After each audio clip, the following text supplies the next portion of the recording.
Salut la famille, j'espère que vous allez bien. On se retrouve pour l'avant-match PSG contre Barcelone qui va se jouer au Parc des Princes.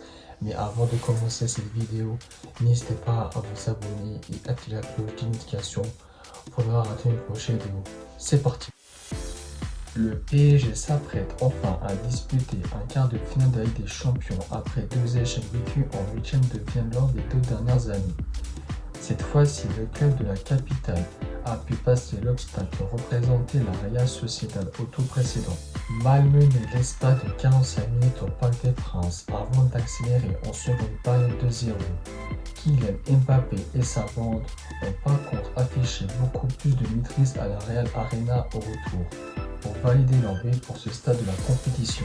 Deux performances plutôt encourageantes après une phase de poule assez compliquée achevée à la deuxième place de son groupe derrière le Borussia Dortmund et devant l'AC Milan et Newcastle.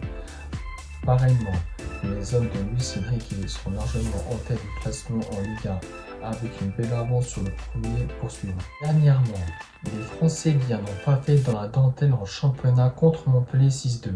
Surclassé Marseille dans le Classico, malgré leur évolution en infériorité numérique durant toute la seconde période actée de la partie, ils se sont qualifiés pour la finale de la Coupe de France qui a tout juste une semaine, en se débarrassant de Rennes d'un but de Kylian Mbappé. Tout comme son adversaire du jour, le Barça va retrouver les quarts de finale de cette Ligue des Champions après deux échecs de suite connus en phase de poule lors des deux derniers exercices. Opposés à Naples lors des huitièmes de finale, les Cullers ont d'abord été chercher un match plutôt cohérent en Italie 1-1, avant de prendre le dessus devant leur public au retour 3-1, sans pour autant réellement briller. Contrairement aux Parisiens, les Catalans avaient terminé en tête de leur poule de leur phase de groupe en dévançant Porto, Shakhtar et Antwerp, qui reste un groupe bien inférieur aux joueurs de la capitale. Sur la scène nationale, les joueurs de Xavi sont hors du coup pour le titre en Liga, mais ils sont tout de même bien installés sur le poteau deuxième.